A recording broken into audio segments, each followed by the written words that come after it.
Hello, everyone. Welcome to this session. Let's see if you're ready for the next Log4Shell or not. I have a story for you, and this is the prologue.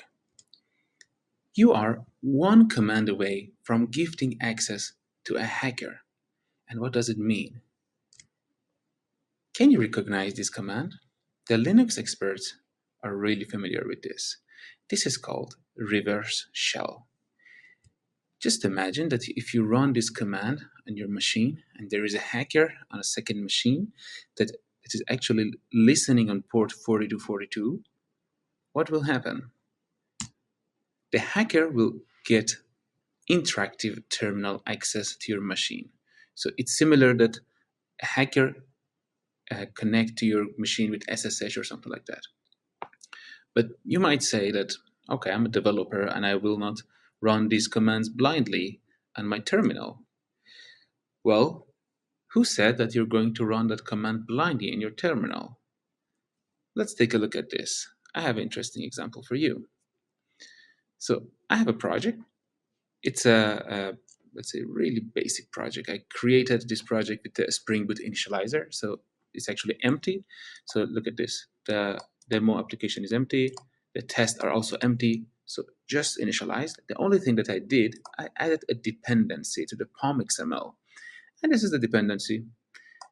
We can do a similar thing with the npm project, with a node project, or with a Python project. I just added a dependency, very simple thing. The dependency name called gsum. And what I want to do, I just want to install these dependencies. So let's take a look at it. I have two terminals. One of the terminal is the hacker terminal. You can see it. I'm connecting to a server that is gonna represent the hacker terminal, and I'm going to listen on a port 4242. Pretty simple. And this is my local laptop. So this is the laptop that I'm actually recording this video on it. And the only thing that I want to do is to running the Maven install on the project that I just showed you. Let's run it.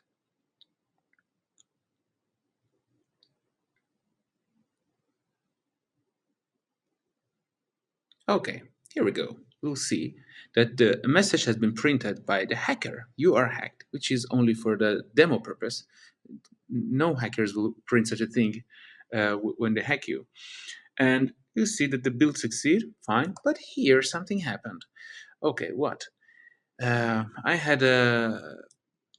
was listening on the port 4242, but I got access to a machine. But where is it? Let's run pwd.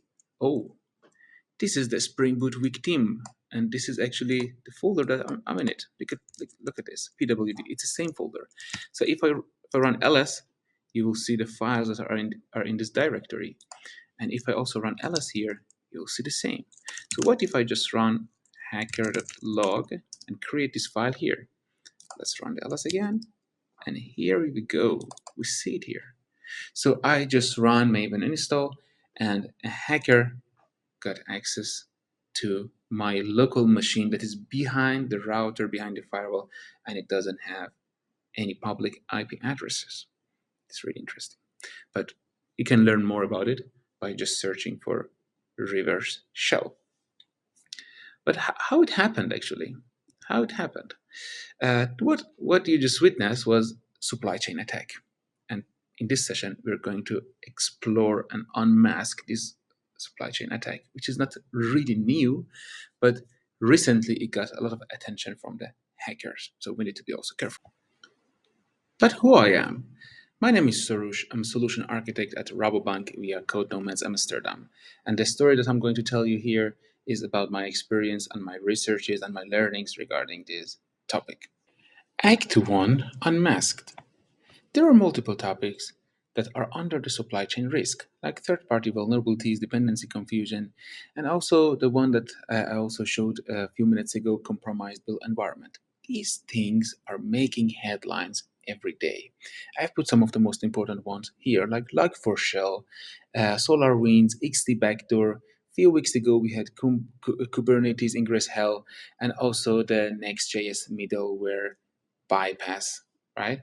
So these are important. It's really important to understand what are those things, how we can prevent, and how we can act or react quickly when those type of things happen. Let's first take a look at the dependency confusion. Really important one. A hacker managed to hack the FANG companies, Facebook, Apple, Google, Microsoft with this trick. Simple, very simple. Just imagine that you have an internal library and you expect to always download this library from private repository of your company.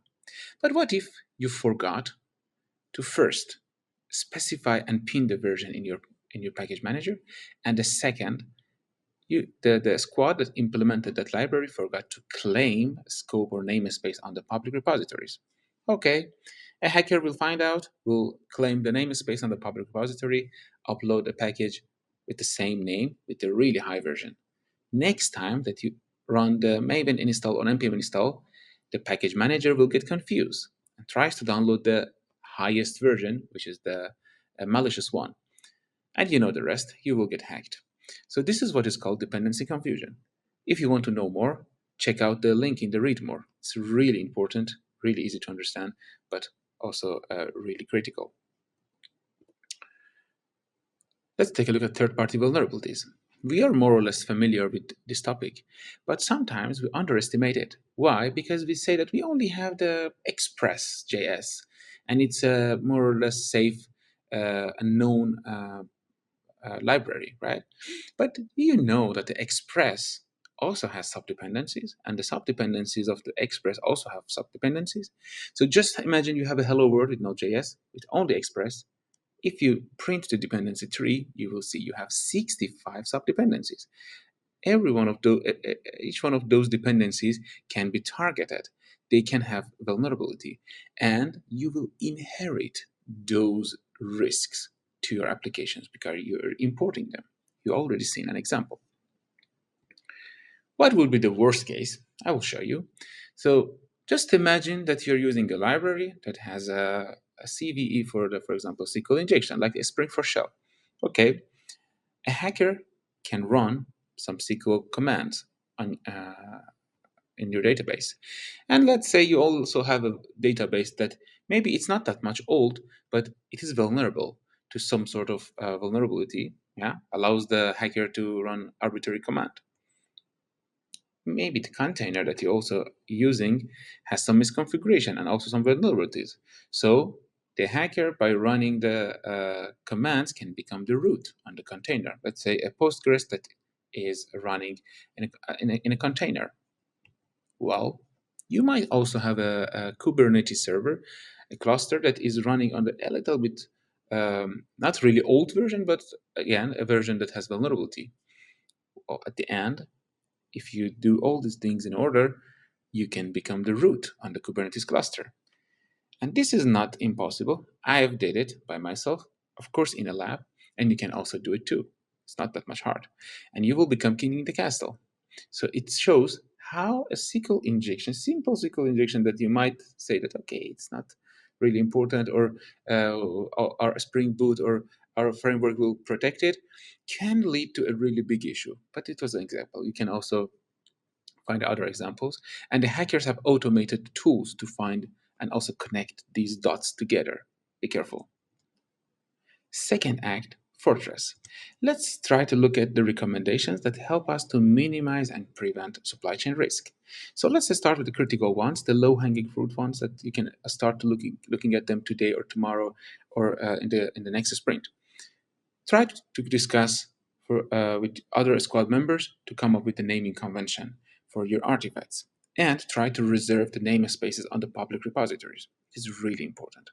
Second, version pinning. Try to pin the version. Do not use latest or range. Probably you already know why, because we explained it in the previous slide. The third, package integrity check. It is extremely important. Um, for some technologies, might be a bit difficult to implement. But for example, for the Node.js, by just using the package lock.json, you can actually do check this integrity check. I've seen teams that they put the package lock.json into the git ignore. I don't know why. It's a bad practice. But try to think about how you can have the package integrity check. The last but not least, clean up unused libraries.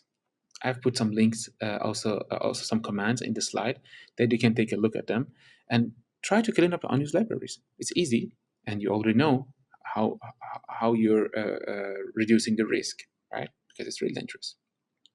Second one is essential recommendations that probably take a month or two to fix, but they're still important to take a look at them.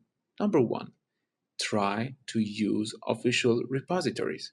And if you have to use unofficial repositories, other private repositories, try to implement or use proxy repository solutions like Nexus repository or JFrog.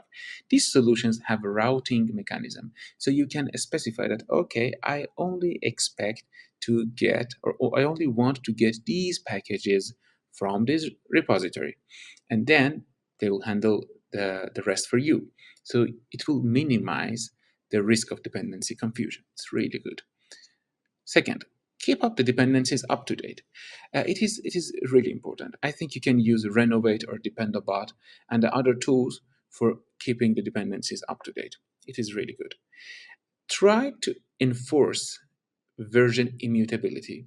This is something that platform teams can actually help by implementing solutions, and also uh, it is really important that you make sure that you are not overriding the packages with the same versions, because it will be really dangerous, because you never know that when a hacker will replace your existing versions.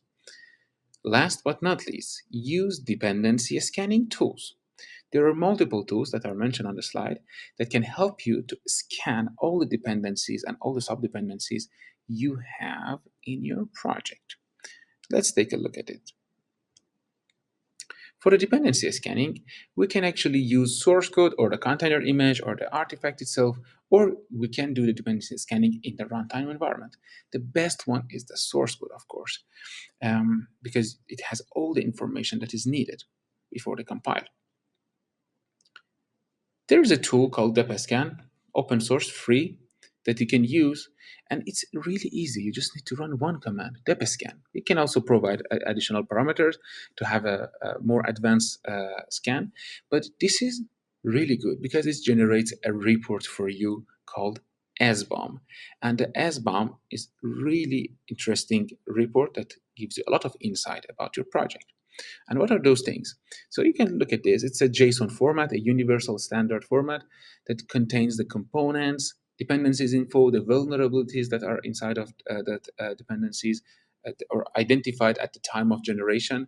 You can add metadata for your project. You can add application identifier, who actually maintains this application, all type of this information in a standard format. And it will be really helpful for the next chapter that I will show you. So the SBOM is really good.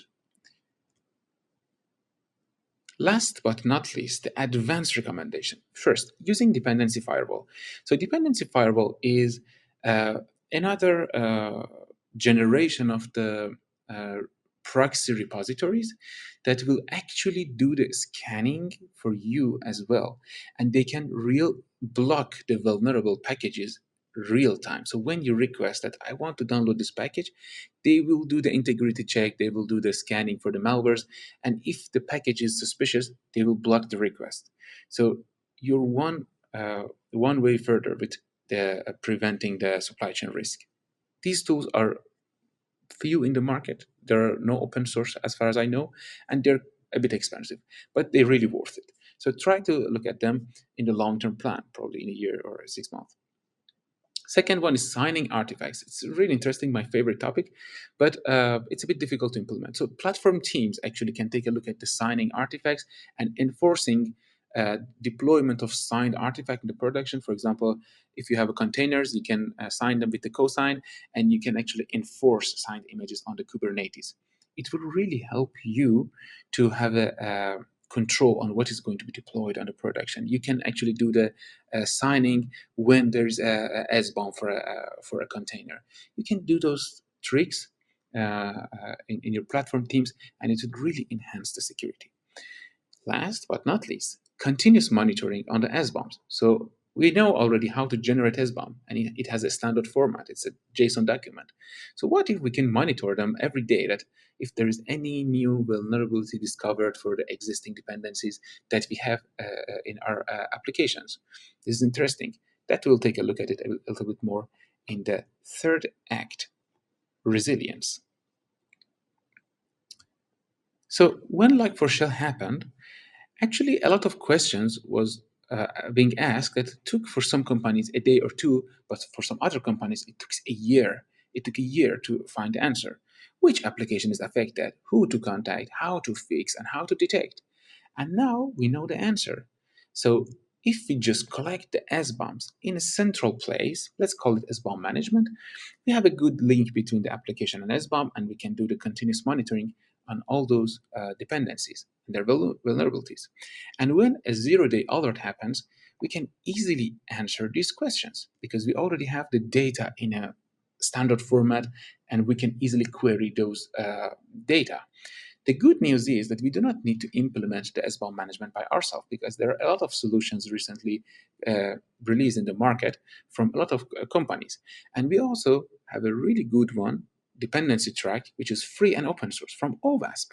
And you can see the screenshot that you can add your application, you can attach the SBOM, and it will give you a really nice dashboard, reporting, search mechanism, and it is amazing. You can actually use it for free, and it's really amazing, and it really helps you to remediate and act on those zero-day alerts. So instead of searching for a year in the whole company to find Log4j, the vulnerable Log4j, you can have the report immediately in the dashboard. And you can actually prioritize on the fix based on the metadata that you have defined in the SBOM, and you can actually put it also in the dependency tracker. The question is, am I prepared now for the near crisis? I applied all these critical, essential, and advanced recommendations. But am I prepared now? Well, if you think technology can solve your security problems, then you don't understand the problems and you don't understand the technology. It's a really nice quote. I love it, from Bruce. So, yeah, the thing is, it's not about the tools, right? So there are different pillars in the security, that one of them is tools. So there is a concept called DevSecOps that I highly recommend you to take a look at it. So I've put some links in the read more section. For example, DevSecOps guideline. It is amazing. It has a really good comprehensive explanation on all the topics that I touched in this session, and you can also explore more information and more tools to actually use for those topics. So we reached to the end of this session, and I hope that you learned something new. Thanks for your attention. If you're looking for the longer version of this talk, you can actually search the title on the YouTube, and you will see the longer version with more details. And if you have any other questions or any remarks regarding this talk, you can reach out to me through the social media, and please do not forget to provide feedback.